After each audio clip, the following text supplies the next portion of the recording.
The quarterfinals are over, and wow, so much drama and two great surprises with Croatia and Morocco beating Brazil and Portugal. It's also great to see 3 different continents represented in the semifinals. In this video, I'll make my best 11 lineup based on the performances we have seen in the quarterfinals. I will use a 4-3-3 formation to get some great offensive talent onto our team. And in goal, I will put Dominic Livakovic from Croatia and Dinamo Zagreb. He performed excellently in another penalty shootout where he psyched the Brazilian stars and saved a penalty that secured the Balkan nation a surprising victory. In ordinary time, he pulled a handful of excellent saves, dominated the box when needed, and played with almost tranquil calm throughout the game. Our first pick in the central defense will be Nicolas Otamendi from Argentina and Benfica. The experienced central defender was a great leader in a highly intense match where he put in hard and precise tackles when necessary. He also contributed with many great passes and movements further up the pitch, adding some variety to Argentina's offense, which is usually heavily dictated by Lionel Messi. His partner in the central defense will be David El Yamik from Morocco and Valladolid. Morocco was once more under heavy attack by the opposition, but fought hard and passionately for the country. On top of an intense fight, El Yamik contributed with vital interceptions, aerial strength, and many clearances throughout the game. Our right back will be Jules Koundé from France and Barcelona. For most of his career, Koundé has played as a centre-back. However, this season and against England, he has played more as a right back, which he did with extreme defensive discipline, which was much needed in the England game. England was generally the best team on the pitch, but thanks to many great defensive actions, the French pulled through, and Koundé was probably their best defender in the game. Our left back will be Yahia Atiat Allah from Morocco and Wydad AC.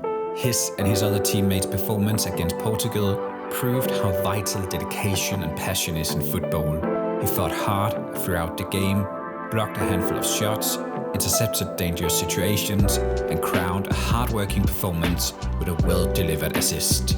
Our first central midfielder will be Luka Modric from Croatia and Real Madrid.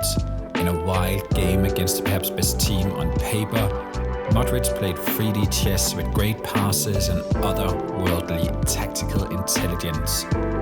With Livakovic, he was the best player on the pitch, at a stark and calm contrast to the emotionally frustrated Brazilians who couldn't destroy Croatia's defense and strong psyche. His partner in the center midfield would be his countryman Marcelo Brozovic from Croatia and Inter Milan. He's probably one of the most underestimated midfielders, and against Brazil, he showed he's among the world's elite. His stamina is like a marathon runner's. He tackles and positions himself superbly in the defensive areas, and on top of that, his passing skills are on a pretty high level. Our attacking midfielder will be, I've picked him many times, Bruno Fernandes from Portugal and Manchester United. He was the best player on a Portuguese team that seemed emotionally and creatively frustrated. He managed to get some great attempts towards the goal, passed well with visionary ideas, and created occasional chaos for the Moroccan defense with some good dribblings. Our left winger will be Lionel Messi from Argentina and PSG.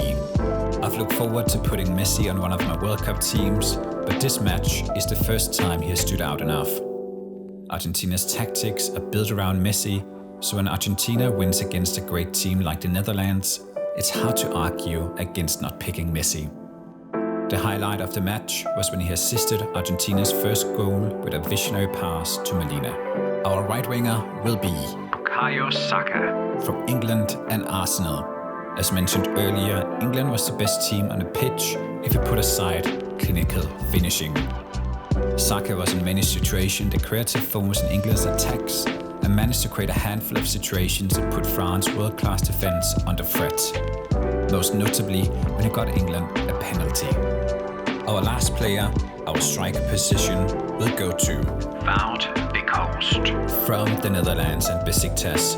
Weghorst made perhaps the best substitute performance by scoring 2 goals and adding pressure on the Argentine defense that got the Netherlands back into the game.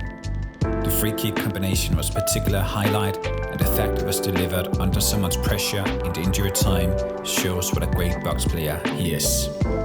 So that's our team. I enjoy putting legends like Messi and Madrid on it. Still, there are definitely some players like Bellingham where I found it difficult to leave them out.